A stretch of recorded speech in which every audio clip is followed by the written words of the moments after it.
오늘 우리에게 주시는 하나님의 말씀은 디모데전서 4장 6절부터 10절까지의 말씀입니다.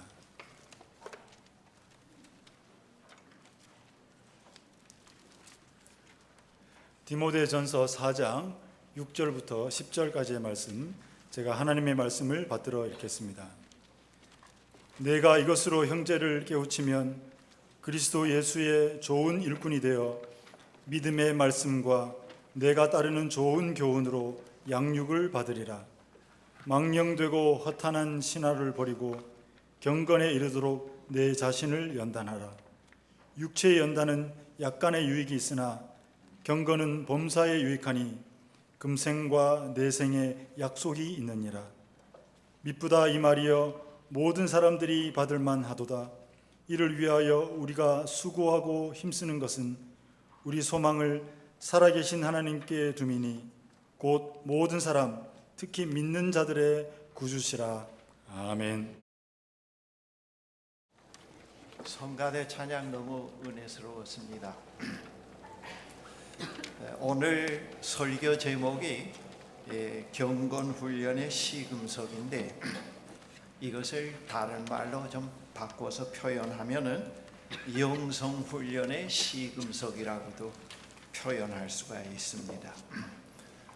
우리 인간에게는 믿는 사람이나 믿지 않는 사람이나 누구에게나 현재 나보다도 좀 더 나은 내가 되어보고자 하는 그런 욕구가 다 있습니다. 또 그와 더불어서 현재 나보다 더 좋은 나와 함께 더 좋은 삶을 갈망하는 그런 욕구들이 다 있습니다. 우리 기독교 신앙의 관점에서 볼 때 인간에게 있는 이 현재 나보다 더 나은 나로 되어가고자 하는 이런 욕망은 하나님이 우리 인간에게 주신 선물이라고 우리는 믿게 됩니다. 이 하나님이 주신 귀한 이 선물이 무엇을 지향하고 있는가 하면은 하나님을 향해서 우리에게 그 지향점을 지시하고 있는 그런 표식으로 우리가 받아들일 수가 있습니다. 바로 우리 하나님 나라에 발을 들여놓은 우리들에게 이 선한 욕구가 무엇을 가리키고 있고 어디로 지향해야 한다는 것을 가르쳐주는 것이 우리 기독교 복음의 하나의 본질 가운데 속하게 됩니다. 저도 어린 시절부터 현재 나보다 더 좋은 내가 되어 보려고 하는 그런 강렬한 욕구가 있었습니다. 그런데 그 욕구가 무엇을 지향하려고 하는 건지, 또 그 욕구를 성취하기 위해서는 어떻게 해야 할 것인지에 대해서 제가 알지 못해서 저 나름대로 방법을 강구해낸 것이 아침에 일찍 일어나서 냉수마찰하고, 그리고 또 성경을 한 세 장 정도 읽고, 그리고 기도하고, 그 다음에는 내 나름대로 작성한 그런 하나의 그 좌우명 같은 것을 충실하게 지켜보자, 그렇게 결정하고 한동안 그렇게 해본 적도 있고, 또 그것이 잘 되지 않아서 톨스토이의 그 인생 독본 두툼한 것을 사가지고 그것을 매일매일 묵상 소재로 읽고, 그 다음에는 또 냉수마찰하고 내가 작성한 좌우명 같은 것을 수행해 보려고 노력을 한 적이 있습니다. 그런데 그 문제가 무엇인가 하면은 다 하나의 그 도덕적으로 높은 수준에 속한 그 기준이기 때문에 그 중고등학교 또는 초등학교 4, 5, 6학년 때 그 수준으로서는 거기에 도달하기가 참 어렵다고 하는 것. 제가 할 수 있는 것은 이제 무슨 냉수마찰을 한다든지 극기 훈련을 한다든지, 또 어른다운 그런 이제 점잖은 그 행동을 해감되든지 만들어서 목소리도 좀 굵게 하고 또 걸음걸이도 좀 이렇게 천천히 하는 그런 거는 만들어 갈 수 있었는데, 문제가 무엇인가 하면은 그 내면의 어두움은 더 강렬해지는 것, 그것을 제가 경험을 했습니다. 왜 이렇게 더 나은 내가 되어 가고자 하는데 내면으로 기쁨이 있고 희망이 있어야 될 터인데, 겉모습은 청소년답지 않게 점잖아 보이는데 왜 내면 세계는 왜 자꾸 어떤 그 욕망, 성적인 욕망이 더 강렬해질 때도 있고, 어떤 남을 부러워하는 욕망이 더 강렬해지고, 또 어떤 때는 그 열등감이 더 강렬해질 때도 있고, 이제 죄책감이 더 강렬해질 때도 있고 하는 걸 경험을 했습니다.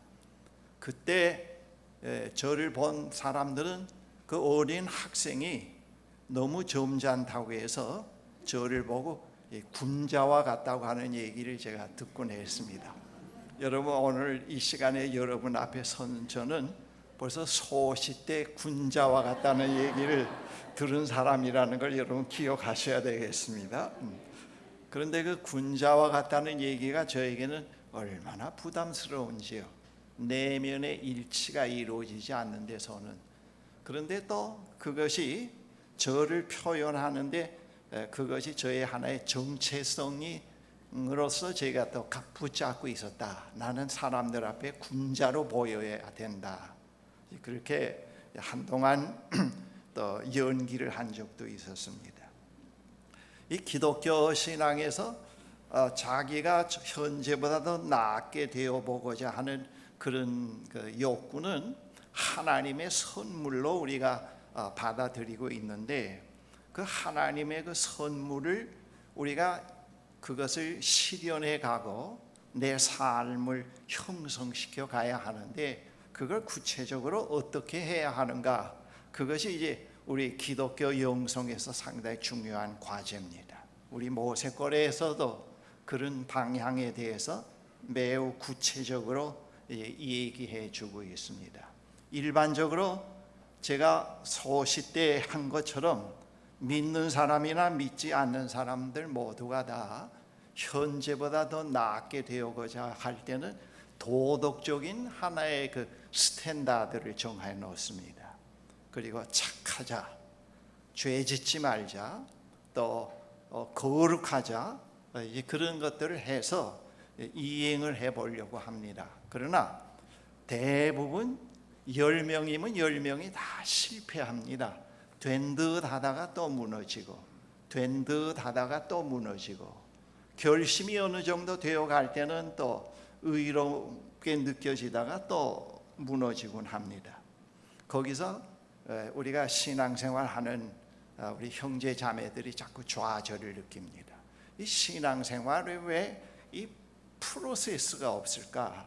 항상 된 듯 하다가 무너지고, 된 듯 하다가 무너지고, 설교 한 편 감동적인 걸 들으면 또 이를 악물고, 한 주간 시작하다 금요일 토요일쯤 되면 또 옛날로 돌아가고. 그래서 이 복음에서 말씀하고 있는 그 새 사람이 된다고 하는 그 얘기에 대해서 신앙생활을 오래 한 사람일수록 상당히 회의적입니다. 이게 상당히 회의적이고 거기에 대해서 확신을 갖지 못합니다. 그 궤도가 바르게 되지 못해서 그렇지 그 자체가 잘못된 것은 아닙니다. 이미 말씀드려온 대로 우리의 미래는 하나님의 사랑과 희망 가운데 있고, 그리고 우리를 향한 하나님의 생각과 계획은 아주 희망적이고 긍정적인 디자인을 하고 계십니다. 그 선한 욕구에 대해서 어떤 우주적으로 거기에 대해서 응답이 없다고 하면은 그건 공허한 것인데, 거기에 그 선한 욕구에 대한 반드시 거기에 대해서 응답하는 응답자가 있다고 하는 것이 이 기독교 신앙의 위대성이라고 분명히 우리가 믿을 수 있습니다. 그것이 없는 가운데서 우리가 우리 스스로 만들어낸 거라고 하면 아주 공허한 겁니다. 그런데 우리에게 더 나은 사람이 되고자 하는 선한 욕구가 있고, 그것이 그분으로부터 왔고 그분이 거기에 대해서 응답해 주시는 분이라고 하는 데서 벌써 믿음이 생겨납니다. 그것을 바로 이제 교회에서 가르쳐 주는 것이 교회가 해야 할 위대한 중요한 일 가운데 하나입니다. 당신에게 있는 그 선한 욕구는 하나님이 주신 선물이다. 성적 욕구도 그렇고 자기 실현의 욕구도 있지만은, 그러나 그것도 역시 하나님이 성적 욕구나 또 어떠한 그런 욕구와 더불어서 하나님이 주신 것이다. 그런데 그 욕구는 저기에 계신 그 욕구를 우리에게 선물로 주신 하나님께로 지향하도록 하는 하나의 디렉션이다. 그리고 그분이 우리에게 요구하고 원하는 방법을 잘 알아서 그것을 수행해 가야 된다. 당신들 나름대로 적당한 방법을 세워서 나름대로 그것을 만들어 가면은 다 실패한다. 그것을 이제 우리 교회에서는 바르게 가르쳐 줘야 합니다. 그것이 영성 형성의 가장 중요한 시금석이 될 수가 있습니다. 교인들 가운데도 대부분 거룩하게 되고 선한 사람이 되려고 하고 천사와 같은 사람이 되려고 하지만은 거의 그것이 다 메이크업이지 내면과 일치되지 못합니다. 그래서 문제가 발생하곤 합니다. 외적으로는 천사처럼 되는데 내면에는 자기가 자꾸 소외되고, 어린 시절 저와 같이 제가 경험한 것과 같이 어두운 감정이 더 강렬해지는 것을 볼 때 거기에서 고통을 느낄 수가 있습니다. 이 기독교 신앙에서의 그 더 나은 나로서 되어가고자 하는 그 길은 높은 도덕적 수준을 설정해 놓고 거기에서부터 자기의 수양으로부터 시작하는 것은 그건 100번 실패합니다. 그런 건 잘못된 거고 실현이 거의 불가능합니다. 그 선한 더 나은 내가 되고자 하는 그런 욕구가 실현되기 위해서는 먼저 내가 누구인지를 알아야 됩니다. 이 선한 욕구가 있지만은 나는 도저히 이것을 실현할 수 없는 상처가 많은 사람이다.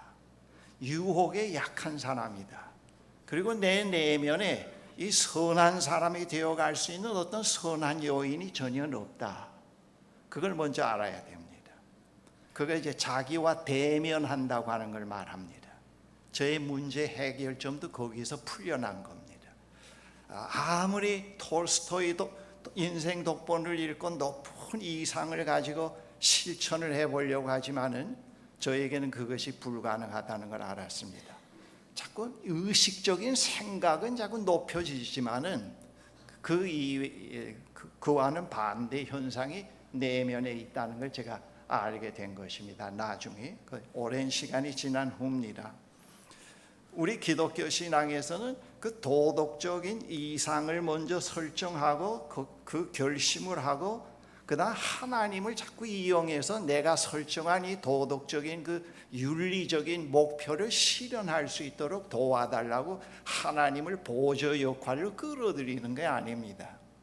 그러면 기도도 자꾸 막히고 진솔한 기도가 못 되고 형이상학적으로 자꾸 얘기하는 기도가 됩니다. 그런 것은 잘못된 겁니다.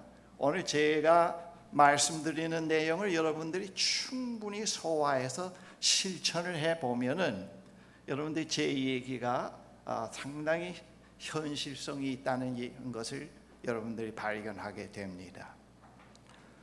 우리는 그렇게 하면 안 되고 조금 전에 말씀드린 대로 나는 참 약한 사람이다. 내가 도저히 이 일을 할 수가 없다. 도덕적 수준에 내가 설정한 거기서부터 해서는 실패한다. 그리고 자기가 어떤 사람이라는 것을 점점 깨달아 가면서 그 자기와 더불어서 한번 만남이 이루어져야 됩니다. 나는 매우 약한 사람이구나. 상처가 많은 사람이구나. 부족한 사람이구나. 그러면서 자기와 만남이 이루어지면서 동시에 우리가 거기서부터 이제 희망이 싹트기 시작합니다. 이런 날을 주님이 지금 내 옆에서 하나님이 원하고 기대하시는 저 방향으로 갈 수 있도록 주님이 나를 기다리고 계시는구나 하는 걸 그걸 깨달아야 됩니다. 그리고 주님께서 성령으로 우리를 향해서 희망적인 디자인을 하고 계시는 그런 삶으로 성령이 우리를 형성시켜가는 역할을 성령이 하신다는 걸 깨닫기 시작을 해야 됩니다.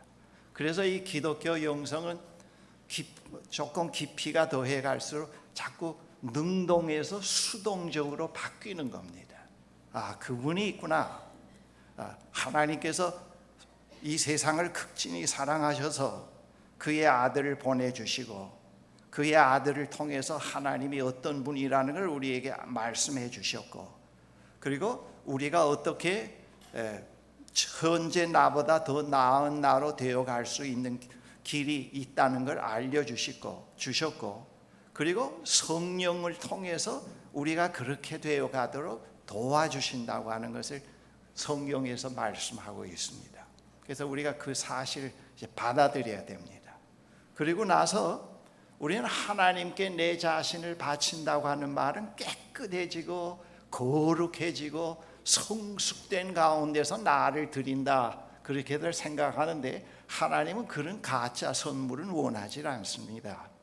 또 그런 선물을 드릴 수도 없고, 하나님이 원하시는 건 현재 임영수, 현재 나를 원하고 계십니다. 정직한 나, 상처 입은 나, 죄에 약한 나, 그리고 자기 실현을 이루질 제대로 못해서 늘 열등감에 시달리는 나, 그런 나를 원하십니다.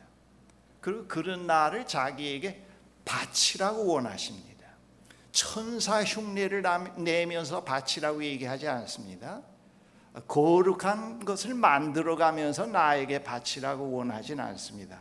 하나님은 거기에 대해서 상당히 거부하십니다. 그거는 성경에 보면 신구약 성경에 상당히 일맥상통하게 있습니다. 여러분들 이스라엘 백성들이 하나님 앞에 나아가서 좋은 제물을 드리고 화려한 완벽한 제사 제도를 만들어서 하나님께 드렸지만 하나님이 거기에 대해서 싫어하셨습니다. 그걸 원치 않는다고 하셨습니다. 내가 원하는 것은 상한 심령을 원한다고 그렇게 말씀하셨습니다. 예수님도 우리에게 오셔서 그걸 보여주셨습니다. 예수님이 임영수를 좋아하는 것은 지금과 같이 미남으로 이 자리에 서서 여러분들에게 얘기하는 이 멋있는 모습을 가지고 매력을 느껴서 나하고 사귀자 그러지는 않습니다. 뭐 매력을 느끼시는지 모르겠습니다만 하여튼 그 저 혼자 생각입니다. 하나님이 저에게 요구하는 것은, 얘야, 너 열등감 많은 너, 그 화려한 모습 뒤에 있는 그 어두운 내면성, 상처 입은 너, 내가 그것을 좋아해서 그것 때문에 너를 기다리고 있고 너와 관계를 맺기를 원한단다. 그걸 하나님이 저에게 원하신다는 걸 제가 깨닫기 시작을 한 겁니다. 그래서 하나님 앞에서 그 사실을 깨닫고 나서는 옷을 벗기 시작을 했습니다. 군자의 옷도 벗고 성자의 옷도 벗고, 한때는 또 제가 성자라고 하는 얘기도 들었습니다. 성자의 옷도 벗고, 그리고 제가 누구라는 걸 점점 깨달아가기 시작을 했습니다.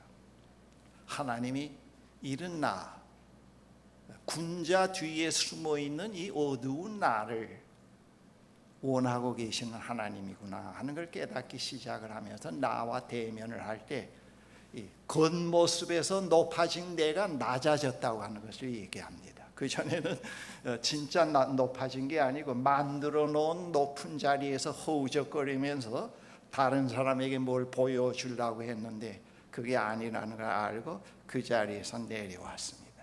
말구유에 태어난 예수 그리스도의 사건을 새롭게 이해하게 됐습니다. 예수님이 말구유에서 나셨다고 하는 게 참 의미가 있구나. 그 말구유라는 것은 지저분하잖아요. 냄새나고. 이 지저분한 나를 하나님이 요구하고 계시는구나. 둘째 아들이 아주 그 지저분한 돼지우리에서 살다가 목욕도 안 하고 왔을 때 아버지가 끌어안았구나. 그 새롭게 이해가 되기 시작을 했습니다. 그러고 나서는 얼마나 편안해지고 하나님께 나아갈 수 있는 용기가 생기기 시작을 하는지요. 그리고 암시와 강박관념이 점점 없어지고 내면의 세계를 그대로 드러내 보이기 시작을 했습니다. 그리고 이제부터 내 내면에 있는 선한 사람이 되고자 하는 것, 현재보다 더 나은 사람이 되고자 하는 이것은 내가 만들어가는 것이 아니고 주님이 성령을 통해서 만들어 가시는구나. 주님과 함께 이제부터 내가 그 하나님이 원하시는 그 방향으로 걷기 시작하는구나 하는 걸 깨닫기 시작을 했습니다. 이제 그때부터 신앙생활의 궤도가 바르게 섰다. 시금석을 찾았다고 얘기합니다. 그 시금석을 못 찾으니까 그 시금석이 잘못되니까 자꾸 해봐야 뭐 제대로 안 돼요. 그런데 그 시금석을 찾고 나니까 그때부터 이제 모든 것이 제대로 되기 시작하는 걸 경험을 했습니다. 그 자리가 이 자리는 상당히 낮은 자리구나. 거룩하게 되려고 하는 자리는 거룩함에서부터 출발하는 것이 아니고 가장 비천한 자리에서부터 시작이 되는구나. 그게 이제 기독교 신앙의 신비라는 걸 깨닫기 시작을 했습니다. 그래서 그 자리에서 내려왔다. 그 자리에서 내려와서 내가 누구인지를 받아들이기 시작하고 화해가 시작이 되고 나를 사랑하기 시작을 했다. 내 이웃을 내 몸과 같이 사랑하는 말을 새롭게 이해하기 시작을 했습니다. 나를 사랑할 수 있을 때부터 이 신앙이 제대로 시작이 되는구나. 그건 나의 어두운 면은 내가 그전에는 내가 아니라고 얘기를 했어요. 다 사탄의 취했다고 하고 아버지로부터 물려받은 거라고 하고 잘못된 건 하나도 내 것이 아니라고 생각을 했습니다. 그래서 지금 와서 생각해 보면은 그 사탄이 상당히 억울했을 것 같아요. 모두 다 사탄의 짓이라고 했으니까 말이죠. 제 잘못인데 이 기독교인들이 전부 다 사탄에게 책임을 미루니까 사탄이 우리를 더 미워하는 것 같아요. 이건 내가 잘못이구나 깨닫기 시작을 했어요. 그리고 제 자신과 대면을 하고 이거 영수 나구나 하고 이제 품기 시작을 하니까 평강이 오기 시작을 해요. 왜냐하면 이 내면의 분열이 없어지니까 평강이 옵니다. 이 기독교 신앙에서의 평강과 자유는 우리가 잘못하면 엉뚱한 데서 구할 수가 있는데 그렇지는 않습니다. 이것이 이제 자리를 해야 됩니다. 제 자리를 찾을 때 시작이 되는 사건입니다.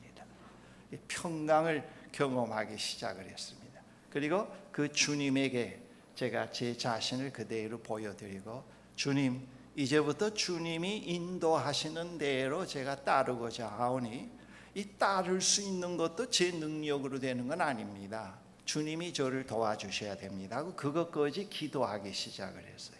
그리고 나서는 기도가 그전에는 뭐 철야도 하고 제가 벌써 중학생 때 초등학교 5, 6학년 때 새벽 기도도 하고 철야도 했다고 해요.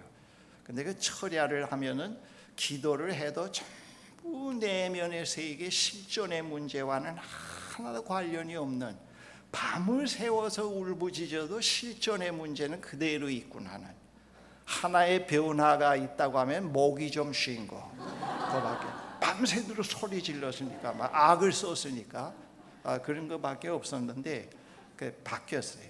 기도가 조용해지기 시작을 했습니다. 그 유보의 장벽 깊이 숨어있는 어머니에게 친구에게 얘기하지 못했던 그런 문제들, 도덕적인 문제, 윤리적인 문제들입니다. 그런 걸 하나하나 하나님 앞에 진솔하게 얘기를 시작했습니다.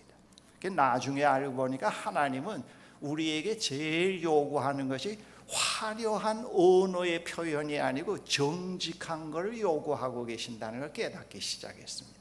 하나님이 제일 먼저 그걸 원하신다. 진솔하게 뭐 기도할 때는 먼저 하나님, 그 다음엔 그런 순서도 다 없이요. 그런 순서도 다 없이 하나님, 제게 열등감이 많습니다.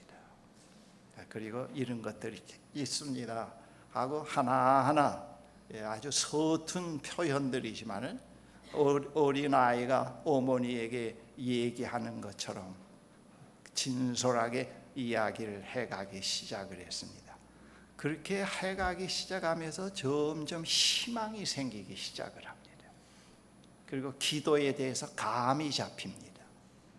기도는 이건 독백이 아니고 어떤 그 주문이 아니고 하나님과 인격적 관계 속에서 이루어지는 하나의 대화라는 걸 알기 시작을 했습니다. 다이얼로그. 그래서 그 대화를 하나님과 진솔하게 하기 시작을 했습니다. 하나님, 이런 문제가 있습니다. 우리 가정에 이런 문제로 인해서 제가 많은 부담을 느낍니다. 그 문제를 처방을 해 갖고 가서 줄랍니까 안 줄랍니까가 아니고 그 사실 그대로를 가서 얘기하는 것. 제가 과거에 이 의학 처방이 병원 처방 있기 전에 잘 아는 약국이 있어요. 때때로 몸살이 나고 소화도 안 될 때 가끔 들려서 이제 머리가 좀 아프고 몸살이 올 때 페스탈, 활명수 하나, 진통제 하나 뭐 저 나름대로 달라 그래요. 그러면 그 약제사가 선생님은 제가 제 신원은 밝히지 않았기 때문에 선생님은 혹시 약사십니까? 그래요. 아니라고. 혹시 병원 관계에 근무하십니까? 아니라고. 아니라고 그랬어요. 그러면은 지금 어디가 아프십니까? 그 얘기를 해서 그렇게 약을 쓰면 안 됩니다. 이 다음에 와서는 증상만 솔직하게 얘기해 주세요. 그때 약사 앞에 가서도 증상을 솔직하게 얘기 못하는 면이 있곤 했습니다. 진솔하게 얘기하고 일단 한꺼풀 딱 숨겨놓은 것도 있곤 했습니다. 그런데 그런 걸 제가 알고 그 다음부터 이제 가급적 그런 방향으로 하기 시작을 했습니다. 우리가 하나님 앞에 가서도 그런 걸 배워야 돼요. 처음에는 진솔하게 얘기하기가 참 어렵습니다. 이것까지 얘기해 놓으면 두려움이 있어요. 왜냐하면 바칩니다 했다가 못 바치면 어떻게 해야겠어요? 그런 거 솔직한 얘기를 했다가 또 문제가 생길 수도 있고 하니까 그래서 하나하나 갑자기 한 번에 토해 놓으려고 하지 말고 스텝 바이 스텝을 밟아가야 돼요. 또 생각나면은 하고 또 생각나면 하고 그 다음부터 오는 변화가 있는데 기도가 365일 똑같은 을 푸는 기도가 아니라는 거예요. 왜냐하면 실존의 문제부터 해답이 되고 실존의 문제에서부터 풀려나기 시작하라 하니까 그 진솔한 기도가 똑같은 걸로 1년 360 을 풀 수가 없잖아. 그렇죠? 그러니까 기도가 자꾸 바뀌는 걸 경험을 했습니다. 그리고 기도가 바뀌어 가면서 말이 줄어드는 걸 경험을 했습니다. 실존의 문제가 풀려나니까. 그리고 다른 사람을 위해서 기도할 때도 그분에 대한 신뢰가 깊어지니까 중언부언하지 않게 되니까 간단 명료하게 해도 많은 얘기를 할 때보다도 더 평안이 오고 확신이 오니까 그분의 신뢰 속에서 그러면서 점점 그 언어가 단순해지면서 기도의 말이 줄어들기 시작을 했습니다. 제가 지금 얘기하는 건 한꺼번에 이루어진 게 아닙니다. 그 시간이 경과되면서 이제 이루어진 이야기를 이렇게 좀 함축성 있게 얘기하는 겁니다. 그러면서 그 진솔한 기도를 하고 나서 다 기도한 다음에 조용히 평안과 그 시간이 오는 희열의 감정을 그대로 가지고 사고도 중단하고 말도 중단하고 조용히 그 분위기 속에 몇 분씩 앉아 있는 습관이 생기기 시작을 했습니다.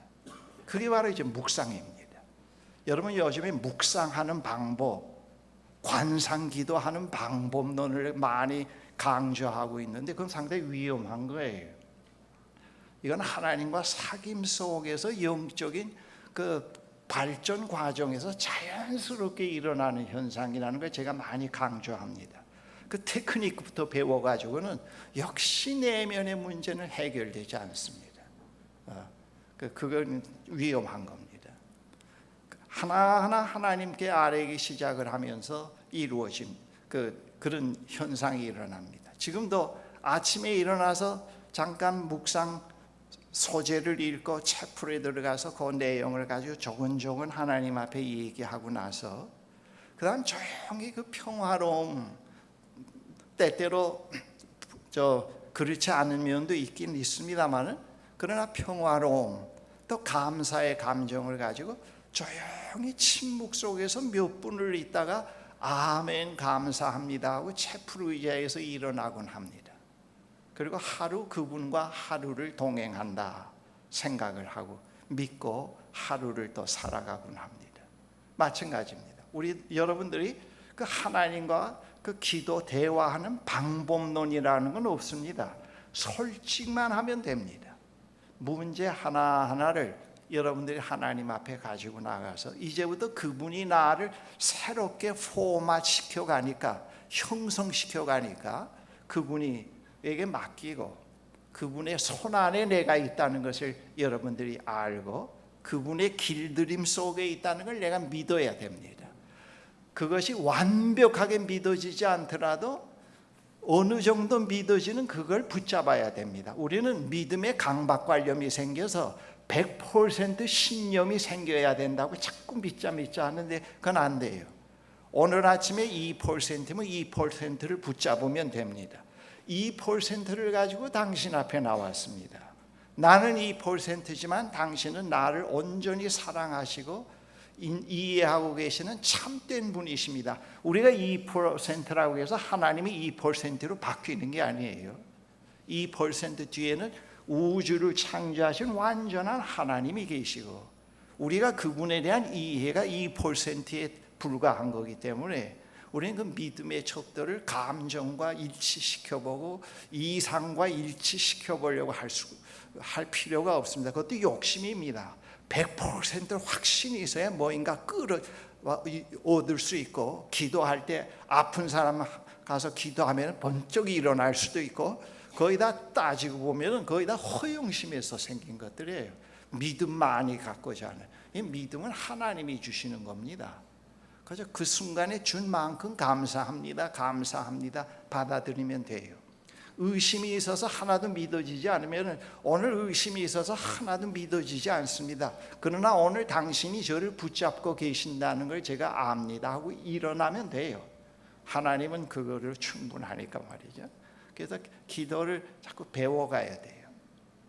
제일 중요한 건 하나님과 함께 우리가 그리스도 안에서 성령의 인도하심 속에서 그 시금석이 그 원 본래의 그 출발하는 시금석에서 출발을 해가면서 계속 그 교제의 삶의 대화가 이제 익혀져야 되는데 그 대화를 진솔한 그 대화의 기도를 우리가 자꾸 배워야 됩니다.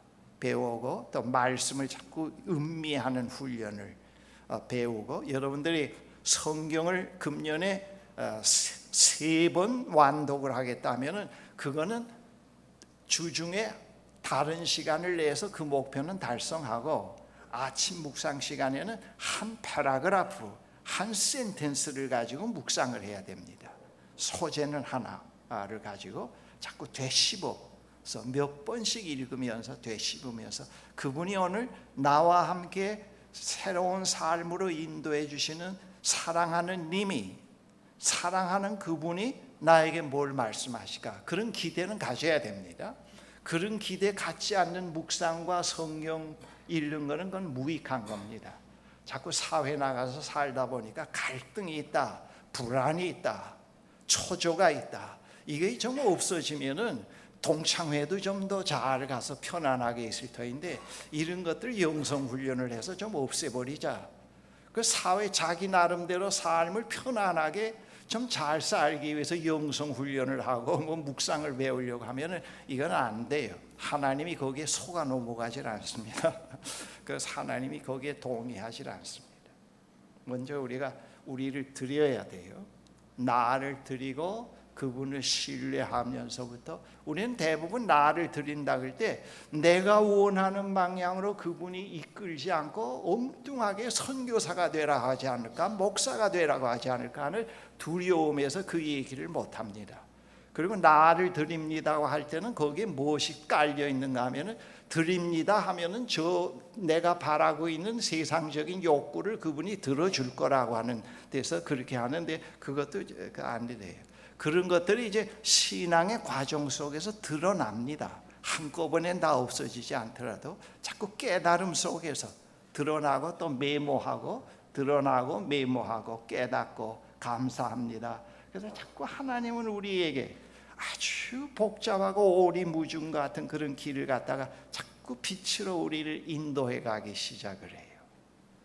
점점 확신이 오기 시작하고 깨달음이 오기 시작을 하면서 또 진솔한 회개도 이루어지고, 때때로 이탈할 때도 있지만은 그 이탈한 가운데서 하나님과 함께하는 삶이 더 명확하게 보여져요. 그 자리가 참 거룩하고 얼마나 소중한 자리인가. 그래서 속히 돌아오게 돼요. 속히 돌아와서 또 그 돌아오질 않아요. 원점으로 돌아오질 않고 주님과 함께 또 갑니다. 그래서 계속 프로세스가 이루어집니다. 돌아오질 않아요. 계속 이루어지면서 그분과 동행합니다. 그래서 자꾸 하나님께 아뢰고 대화를 배워가고, 거기서 말이 점점 적어지는 가운데서 묵상을 배워가고, 이 하나님과 대화에서 말이 있는 대화는 기도입니다. 기도는 생각과 의지와 감정과 뜻이 포함된 걸 말씀을 드립니다. 왜 이렇습니까? 왜 내가 이런 일을 당해야 됩니까? 그 진솔한 데는 의의가 있고 질문이 있고 또 반전이 있게 돼 있어요. 그게 진솔한 거예요. 벌 받을까 봐 무서워서 그걸 다 숨기지 않으면 안 됩니다. 그러나 또 말이 없는 대화는 묵상입니다. 그래서 그 기도하는 그 시간에 말이 있는 대화와 말이 없는 대화가 동시에 됩니다. 그리고 여러분들이 자꾸 이런 묵상, 기도하는 가운데서 홀로 침묵 속에서 있는 훈련이 자꾸 되기 시작을 하면은, 어떤 때는 전혀 말이 없이 나아가서 하나님 감사합니다 하고 거기서 말 없이 그분과 교제가 이루어져요. 영적인 교제니까, 의식을 작동하는 거 아니니까. 그런 건 이제 여러분들 해보면 됩니다. 훈련이 되면 돼요. 그래서 여러분들이 자꾸 그렇게 해가기 시작을 하면은 점점 하나님 앞에 나갈 때 워밍업이 필요 없어요. 한 30분 박수 치고 막 활동을 해야 워밍업이 생겨서 기도할 마음도 생기고, 그렇게 없어도 돼요. 언제라도 그 앞에 나가서 지금 마음이 복잡하네요. 이 복잡한 것 보시옵소서 내놓습니다. 성령께서 이 시간에 하나님과 대화가 가능하도록 인도해 주옵소서. 자꾸 그분을 의존하는 겁니다. 의지하고 인도를 구하는 겁니다. 인도를 구한다는 그 자체가 무슨 믿음이요, 그분에 대한 신뢰입니다. 그리고 또 아침에 일어나서 오늘 하루도 사랑하는 그분이 나에게 뭘 말씀하실까? 말씀해 주십시오. 자기가 원하지 않는 길로 인도 가라고 할까봐 두려움이 있어도 그 두려움도 얘기할 수 있는 용기가 있어야 됩니다. 하나님, 오늘도 저를 인도해 주시고 당신이 원하시는 길을 가게 해 주십시오 하는 이 기도 뒷면에는 두려움이 있네요. 내가 원하는 대로 안 될까봐 두려움이 있습니다. 이 두려움도 보시옵소서. 도와주십시오. 그런 게 이제 정직성입니다. 정직한 그 대화의 방법이니까, 그렇게 이제 여러분들이 기도해 가시게 되면은 점점 그 평강이 자리하게 되고, 그리고 조용히 여러분들이 그 워밍업 하지 않아도 조용히 하나님과 쉽게 대화로 들어갈 수가 있습니다.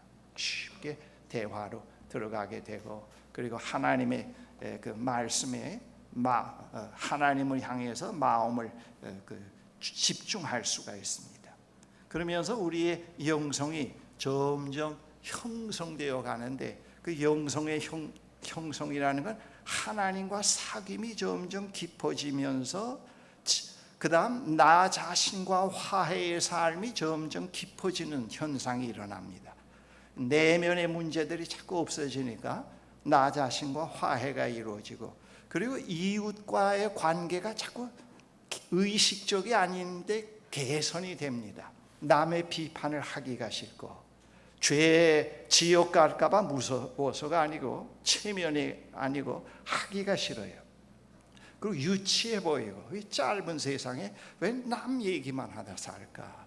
그리고 언제나 선택이 있어요. 그 순간에 자세히 보면은 지금 남의 얘기를 하고 싶다 했을 때, 이건 남의 얘기를 하지 않고 그 사람의 좋은 점을 그 사람이 없지만 얘기해 줄 수 있지 않는가?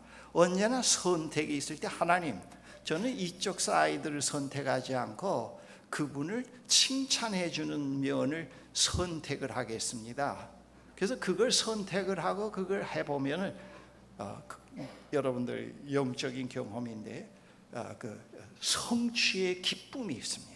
아주 사소한 건데 그런 선택을 해가기 시작을 할 때 영적으로 형성이 되고 성취의 감이 생기기 시작을 합니다.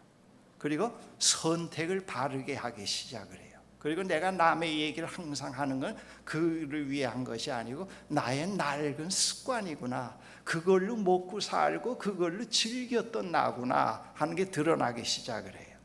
그래서 어떤 때는 얘야 영수야, 너 지금까지 남의 얘기를 하는 거를 고소해하고 그걸 즐기고 그걸 의미로 삼고 살았지, 한 10년 동안 내가 충분히 나를 즐겁게 했는데 이제는 나는 그걸로 먹고 살지 않고 남을 칭찬해 주는 다른 차원으로 살 거야. 너하고는 이제 결별할 거야 하고 결별합니다. 그거 싸우질 않고 또 죄책감을 느끼고 변했나 안 변했나 그걸 하는 게 아니고 그렇게 합니다. 이제 한자 오늘 아침에도 이제 차 타고 아내하고 오면서 얘기하다가, 여보 오늘은 주일이니까 우리의 대화를 하나님 쪽으로 선택을 해서 대화합시다. 우리가 남의 욕을 하면서 온 건 아닙니다만은 그러나 이렇게 선택을 합시다. 그래서 그 선택, 우리에게는 언제나 하나님과 교제가 깊어질수록 선택의 문제가 자꾸 떠오르곤 합니다. 사소한 문제. 그래서 하나님 편으로 서는 훈련이 이루어지기 시작을 합니다. 그때마다 하나님의 도우심을 받아서 또 이루어지고, 그러면서 점점 품격이 형성되기 시작을 합니다. 30년 전에 임영순 대 퍼스널리티가 그때는 남의 이야기에 꽃을 피우고 남의 얘기할 때 거품을 물고 자기의 의의를 내세우고 그랬는데 30년 후에 보니까 의식적으로가 아니고 그런 건 거기에서 거의 빠져나가고 남의 이야기를 들어주길 좋아하고 칭찬해 주기를 좋아하고 그런 하나의 면에서 벌써 달라지는 것, 캐릭터가 달라지는 것 하는 것을 보게 됩니다. 그런 거 이제 표현합니다. DNA가 바뀌고 저는 A형인데 A형이 O로 바뀌고 그런 건 아니에요. 그런 엉터리 없는 건 아닙니다. 그리고 막연하게 뭐 천사가 됐다 한꺼번에 화끈해지면은 방언 한번 하면은 굉장히 바뀌어질 거고 소원대로 다 이루어질 거고 또 나가서 나팔 불면서 간증하면서 돌아다니면 돈도 좀 생길 거고 이런 환상에서 벗어납니다. 이 기독교인들이 엉터리 없는 환상에 놀아날 수가 있어요. 엉터리 없는 변화에다가 초점을 맞출 수가 있습니다. 되어지지 않는 것, 현실화되지도 않는 문제를 가지고 또 그걸 많이 세뇌됩니다. 방송을 통해서도 그럴 수 있습니다. 근데 그런 건 아닙니다. 점점 바뀝니다. 여러분들 그렇게 살면서 오늘 얼마만큼 변했나, 오늘 얼마만큼 변했나 체크하면 안 돼요.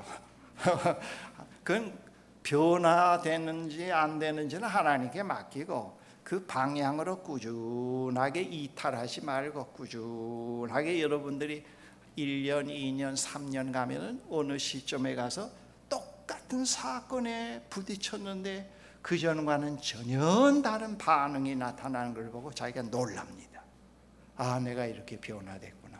그리고 어느 정도 또 가다가 한 5년 또는 한 10년쯤 산 그 인생의 시점에서 뒤를 돌이켜 볼 때 내가 10여 년 동안 하나님과 동행하는 이 삶을 포기하지 않기 잘했구나. 지금 10년이라고 하는 이 인생의 고지에 서서 뒤를 돌아볼 때 이런 아름다운 삶이 그걸 포기했더라면 이 선물이 주어졌을까? 돈 많이 벌었다 사회적으로 지위가 높아졌다가 아닙니다. 양적인 게 아니에요. 질적인 걸 말합니다. 보면서 내가 이걸 포기하지 않기 잘했구나.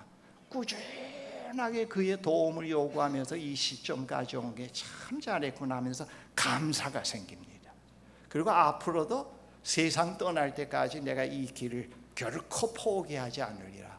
하나님이 분명히 이 길을 끝까지 가도록 도와주실 거다. 그분에 대한 신뢰를 붙잡게 됩니다. 내 의의로 어떻게 하면 설까? 어떻게 하면 잊어버리지 않게 될까? 그런 자잘구레한 생각이 아니고 하나님에 대한 신뢰가 생깁니다.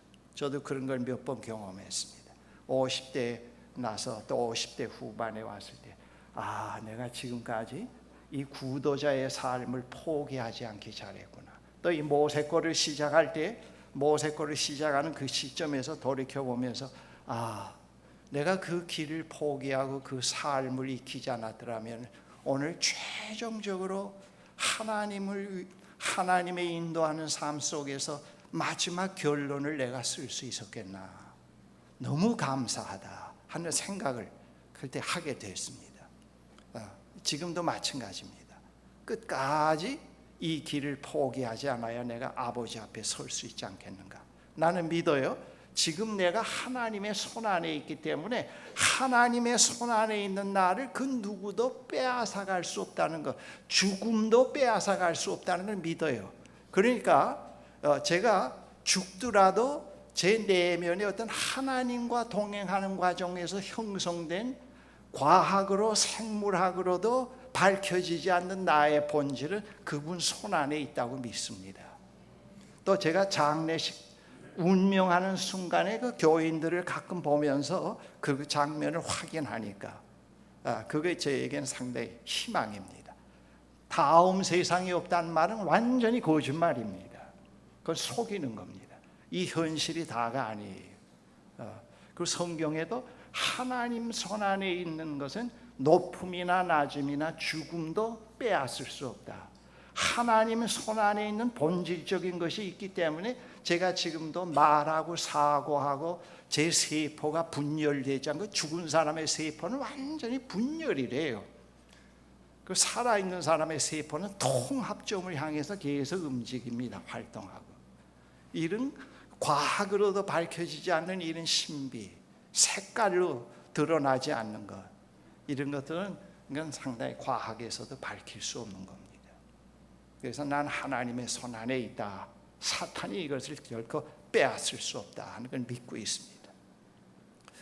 그래서 우리는 그런 신앙을 가지고 남은 생을 또 하나님 향해서 나아갈 수가 있습니다. 제가 지금 이 시간에 이 얘기하면서도 이런 얘기하면서도 실수가 있을 거라는 걸 시인을 합니다. 내가 어떤 인간이라는 걸 알기 때문에. 그러나 하나님이 또 도와주시고 세워주실 거라는 그런 믿음을 가지고 있습니다. 실수가 전혀 없는 인간으로 산다, 그건 아닙니다. 저는 저를 늘 인정합니다. 약하다는 것, 실수가 있다는 것. 그러나 하나님이 저를 놓지 않는다는 걸 저는 확실히 믿습니다. 그게 변한 거예요. 임영수가 많이 변했구나. 참 변했구나. 그러면서 오는 현상이 하나가 외적 인격과 내적 인격의 괴리가 커졌는데 점점 그게 가까워지기 시작을 합니다. 지금 이 나이가 들어갈수록 지금 이 외적으로 내적으로 인격의 괴리가 없어지는 게 이게 너무 좋은 것 같아요. 겉으로는 거룩한데 내면은 그렇지 않고 실수를 하더라도 언제나 똑같은 상황에서 괴리되지 않는 데서 그대로 실수를 내보이고 또 용서를 받고 이 하니까 말이죠. 이게 참 좋은 것 같아요. 이게 참 행복하다. 괴리가 없다. 이런 것을 제가 때때로 경험을 합니다. 바로 이제 기독교 영성에서 제일 중요한 것은 시금석을 바르게 설정해야 된다. 그건 우리의 설정으로는 불가능합니다. 이것이 타 종교와 다른 점입니다. 타 종교는 거의 자기가 수양하고 선의 세계에 들어가고 열반의 세계에 들어가서 자기가 없어지는 겁니다. 그러나 기독교 영성에서는 영성의 세계에 자꾸 들어갈수록 내가 없어지지 않고 본질적인 본래 하나님의 희망 속에 있는 순수한 나의 모습으로 자꾸 바뀌어요. 나라는 존재가 없어지질 않습니다. 그리고 하나님 품에 들어가게 됩니다. 이것이 이제 기독교 영성입니다. 그래서 우리는 마지막에 하나님 앞에 서는 시간을 의식하게 돼요. 우리는 열반의 세계에 들어가면 내가 전혀 없어지고 이 우주에 이 혼이 둥둥 뛰어다니다가 무슨 짐승으로 모습으로 온다든지 그런 게 아니에요. 자꾸 아이덴티티가 분명해지는 건 현실에서 그게 제가 증명이 돼요.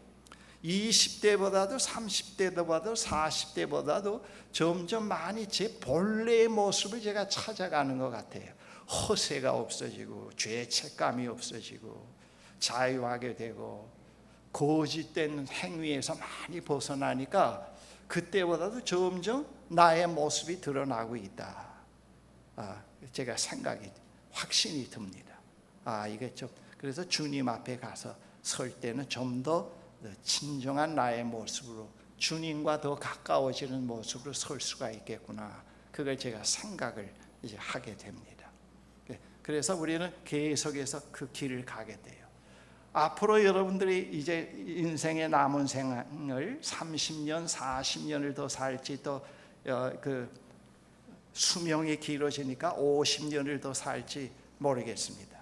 우리 교단에 104세를 사시다가 작년인가 세상 떠난 방지일 목사님이 계십니다. 그분은 우리 한국 기독교의 산 증인입니다.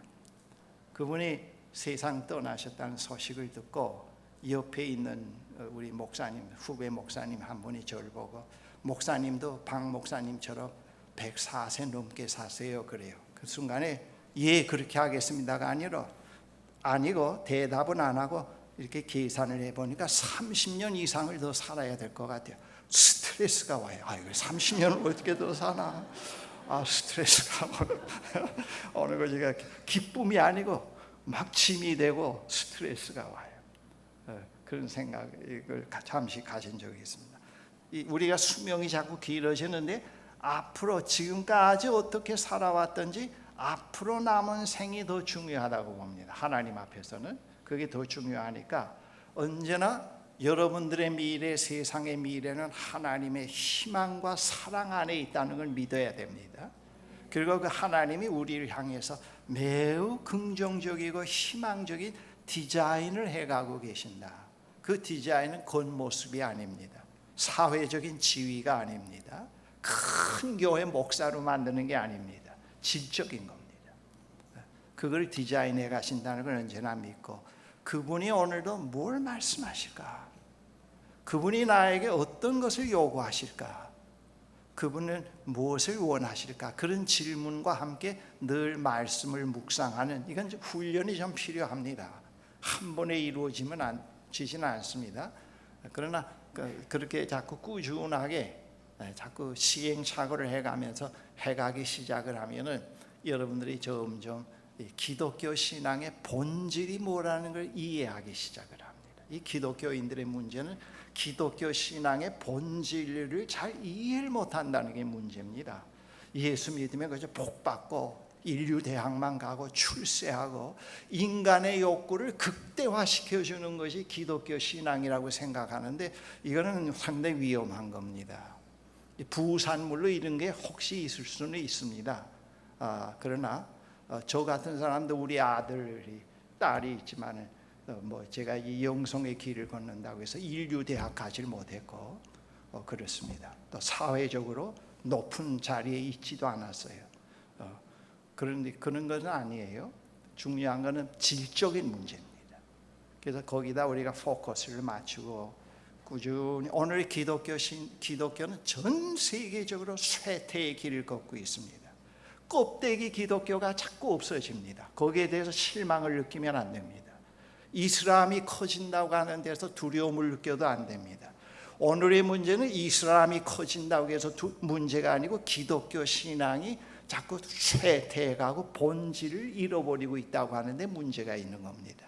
그들의 문제가 아니고 이거를 우리가 바르게 알고 점점 우리가 이 길을 바르게 터득해 가면서, 그리고 기독교 역사를 보면 큰 메스, 그런 어떤 교단 수가 기독교 역사를 이어온 건 아닙니다. 성 베드로 대성당 같은 것들이 오늘날 기독교 역사를 이어온 것은 아닙니다. 그거와는 반대로 성 프란시스, 아벨라 테레사, 그런 사람들이 그 혼탁한 강물 속에서도 썩지 않고 계속 맑은 물이 흐르는 성 프란시스코, 마더 테레사, 아벨라 테레사, 뭐 그런 사람들, 마틴 루터, 칼 발트, 그런 맑은 물이 계속 흐르고 있어요. 이거 주님이 오실 때까지 할 겁니다. 주님은 결코 악의 세력에 위압당하는 사람이 아닙니다. 그저께도 누구 보고도 그랬습니다. 왜 자꾸 이 세상에서 그 동성연애가 자꾸 뭐 어디서 발표된다, 이슬람이 커진다, 왜 거기다 포커스를 맞추느냐? 좀 돌려보라. 우리 하나님이 아직도 세상을 갖고 계시고 주관하고 계시고 인도하고 계신다고 하는 것은 분명하고, 또 우리가 내적으로 그 길을 바로만 가면 매일매일 확인해 가고 있지 않느냐? 왜 자꾸 거기다가 하느냐? 그러면 지금 어떻게 하자는 거냐? 세미나를 열자, 구국 기도회를 열자. 그래서 그 문제가 해결될 거냐? 전 세계가 지금 기독교가 쇠퇴해 가고 있는데, 이 쇠퇴의 원인이 뭔가 하는 걸 우리가 새롭게 봐야 된다. 껍데기 내용이 없는 기독교는 당연히 없어져야 되지 않겠느냐? 그러나 진정 본질이 있고 생명이 있는 흐름은 없어지지 않는다. 하나님이 왜 없어지겠느냐? 성령이 왜 없어지겠느냐? 우리는 그분과 함께하는 삶을 배워야 될 거 아니냐? 우리는 거기다 초점을 맞춰야 돼요. 그래서 그렇다고 해서 탈세상 하면 안 됩니다. 메르스 우리는 상관없어 믿으니까 안 올 거야, 그런 거 아니고, 세상에 대해서 관심을 갖지만 세상에 대해서 희망을 얘기를 해줘야 됩니다. 분명히 길이 있다, 이것도 바로 극복할 수 있다, 그런 길들을 우리가 제시해 줘야 된다고 봅니다. 오늘 제 설교를 이제 마치겠습니다. 하나님은 여러분과 우리들을 그러한 사랑과 희망 속에서 부르셨고, 그걸 또 하나님이 간절히 이렇게 만들어 가기를 원하십니다. 예수 그리스도 십자가가 왜 생겨났습니까? 우리의 삶을 그렇게 만들지 못한 모든 죄와 악을 하나님이 처리하신 걸로 우리가 그걸 봐야 됩니다. 우리가 불가능한, 그래서 십자가 생겼고, 그리고 그 다음에 그걸로 끝나지 않고 부활이 있지 않습니까?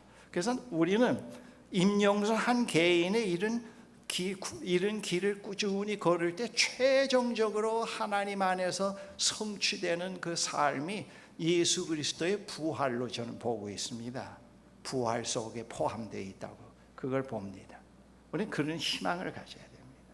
그래서 우리 꾸준하게 여러분들 나아가시면은 여러분들 삶에 하나님의 축복이 임합니다. 여기에 대해서는 아멘 해도 됩니다.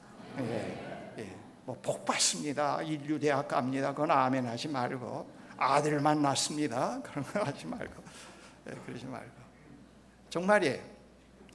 제가 지금까지 한 얘기가 정말 사실입니다. 기도하십시다. 사랑의 하나님, 감사합니다. 우리가 이 세상에 태어나서 악의 노예로서 이그러지고 훼손된 그런 존재로서 살다가 신음하다가 저 지옥의 나락으로 떨어지는 그런 운명의 사람으로 지음받은 건 아닙니다. 우리는 하나님께서 하나님 품에 있다가 부모님의 태를 통해서 세상에 나왔고, 세상에 사는 가운데서도 하나님이 우리를 빚어가시고 그 후의 삶도 하나님의 손 안에 있음을 우리가 믿습니다. 우리는 매우 희망적이고 또 사랑 가운데서 태어나고 또 형성되어 가고 있는데, 우리가 이 사실을 포기하지 않게 하시고 이 사실에 대해서 늘 주목할 수 있고 묵상할 수 있게 해주십시오. 그리고 이 삶을 주님과 함께 반드시 성취한다는 확신을 갖게 해주시고 늘 성령의 능력 안에서 현실을 승리해가는 삶을 배워갈 수 있게 해주시옵소서. 예수 그리스도의 이름으로 기도합니다. 아멘.